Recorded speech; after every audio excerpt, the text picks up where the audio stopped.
I've long thought time is probably the aspect of the universe that fascinates me the most. And people have said it's the most personal. It kind of is, right? Um, so I've read a couple of books recently all about time. I read Carlo Rovelli's The Order of Time, and I read Sean Carroll's old book called From Here to Eternity or Eternity, something like that. I think his first book.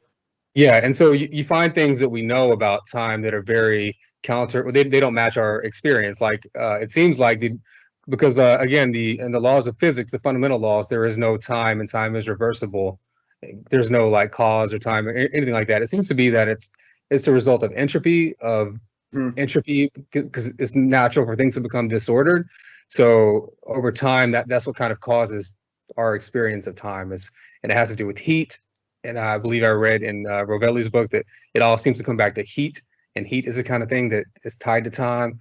So, and also we have different theories, like we have the block universe, and says that past, present, and future all kind of exist at the same simultaneously, and we only experience it one moment. I think that's kind of the most accepted. Yeah, that's Einsteinian. That kind of falls out of relativity. The block universe kind of falls out of relativity. It's relativity. We don't have a universal present. We know that things are relative. You know, we take that into account, like when we in the GPS with gravity and how time moves faster because it's lighter gravity, and so you kind of have to align the clocks to account for that with our GPS. But anyway, so yeah, we don't have a universal present. Things are kind of relative that way, depending on your speed and your mass and all of that. And I'll back to the theories. We have the one where only the present exists, right, and the past and future don't yet. Right. Presentism, yeah. And I think A and B theory of time kind of are the same thing. I think B theory is kind of the block universe. It's both A and B theories are basically a version of the block theory. So they're not. So there's the block theory, which is also called omnitemporalism. The view that all times exist, past, present, and future. Okay. Then there's something called growing block, which suggests that just the present and the past exist, but the future does not yet exist, right? And it just like the block grows, like as moments occur, the block gets larger and larger and larger, right? And so there's always just kind of more past, but the future never exists. It only exists when it's the present, and then it immediately becomes the past. That's called growing block. That does not align with what you subscribe to. Say again? Do you subscribe to the block theory? Is that what you think is? Yeah, that's the theory I think is right? Because growing block, there's a really good paper by, is it Merrick's? It's just literally called Goodbye Growing Block, and You froze up. Did you say you think the growing block is most probable? No, the block theory is what omnitemporalism is the one I think is most likely. Block theory, growing block theory is interesting, but I think it's got too many problems for it to be tenable. Again, Google a paper called Goodbye Growing Block, and it will explain all the different problems with the growing block theory. If you reject one assumption in relativity, you could make growing block work, even though you'd have to grant a lot of unintuitive assumptions that follow from it, which are articulated in that paper I just mentioned. If there is a privileged reference frame in relativity. Now, relativity says there is no privileged reference frame. All reference frames are equal. But if you have a privileged reference frame, that would be the reference frame that defines what is the present. Like that would be the objective present, and all other views of what is the present would be subjective. They would be inaccurate. And you might potentially be able to do this by saying that the reference frame that has the microwave background radiation has the age of the microwave background radiation the same in all directions. If the microwave background radiation is the same age in all directions, if you call that your preference reference frame, that would define what the present is, and then you would have growing block. Again, there are other problems that might fall out of that, and that's not what relativity says. Relativity says there is no preference reference frame.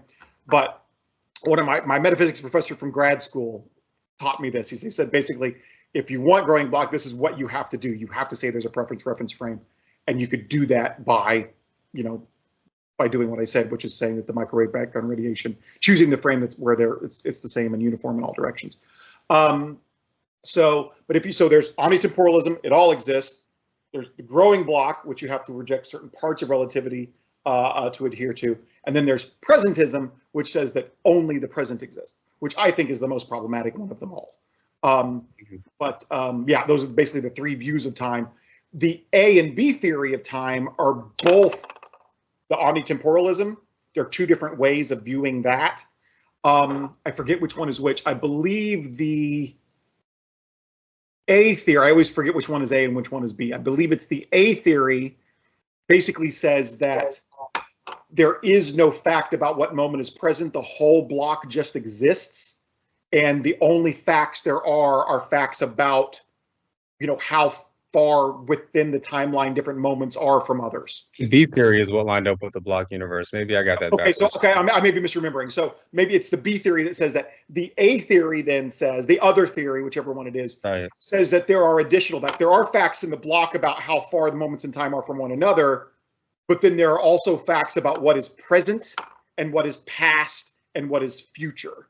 And so for that theory, it all already exists. It's all already there. But it's like I always make it like a old school movie reel, right? When you shoot a movie and it's literally on film, the film is all already there, but you shine a light through one of them and you're seeing that one, but all of it all exists and you just see one at a time, right? That theory of time is that it's all already there. The block all already exists, but there's this flashlight and it's shining a moment in the present, and that's the one that is occurring right now, even though all the other ones all exist. But that's the one that's occurring. Then, of course, as soon as it occurs, it no longer is occurring, and the next one is occurring, right? But they're both. Yeah, I think ultimately you'll hear people say like time doesn't really exist, but I think we can't really say that. I think we don't know everything about time.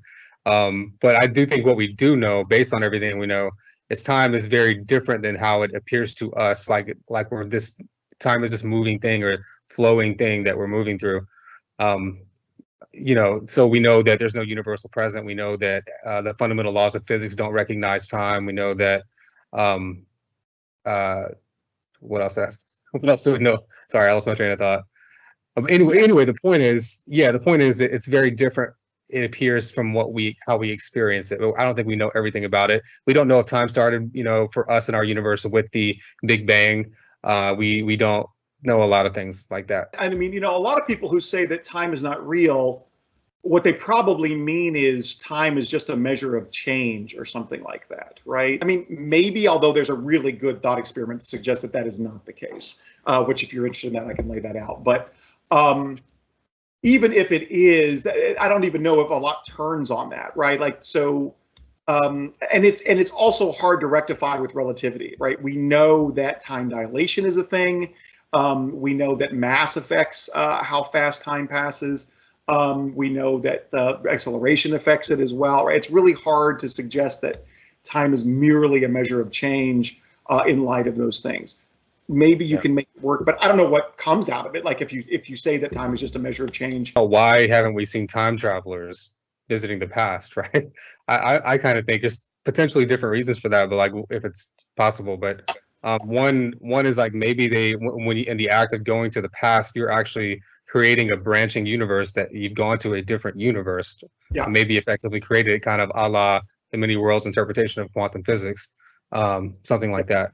I don't know. Yeah, right. I mean, it's when it comes to time travel, I have whole articles on this as well. There's really only two ways that time travel could work.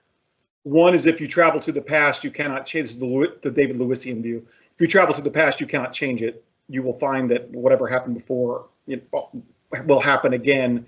And it was already, whatever you will do while you're in the past, it was already true that you were going to do that. In fact, it was already a fact of the past that you were there doing it. 12 Monkeys, right? Say again? Like the movie 12 Monkeys, if you've seen that. Yes, 12 Monkeys is that way. Interstellar is that way. Trying to think of some others that are that way. You see all over the place in sci-fi. The recent Indiana Jones Dial of Destiny movie is that way, right? But B, most likely, if time travel is possible, it's not really time travel, it's universe creation, right? Like you're suggesting, you don't really travel into your own past, you create an alternate universe. But right, like that would, right. But it also could be that we haven't seen time travelers because it's not technologically possible, right? Like it's not something that will ever actually be, that actually exists in the universe for human beings, right? Maybe electrons, right? Subatomic particles might be able to have a causal effect into the past, maybe even travel into the past, that kind of stuff. But it's a human body would not be able to survive that kind of. Although, depending on how you look at it, you could say that we're all time travelers moving into the future. That's another way. Yeah. And definitely with relativity, there could be a type of time travel, because if you could come back after going at high speeds to where you left from, you could, yeah. Time travel into the future is, at least the appearance of time travel into the future is at least entirely possible because of, the old, you take a space, and you travel out at near light speed and you turn around and come back and you would find that, less time had passed for you than had passed for the planet that you returned to. Like that's all within relativity. That is all possible. And like you said, with satellites and stuff, they experience time dilation. So they're traveling through time at a different rate than we are. So in that way, time travel is possible, but not the kind that you see in sci-fi, unfortunately. Foresight paradigm, fine. A foresight paradigm. Foresight paradigm, you fine. A foresight paradigm. I fight for sight.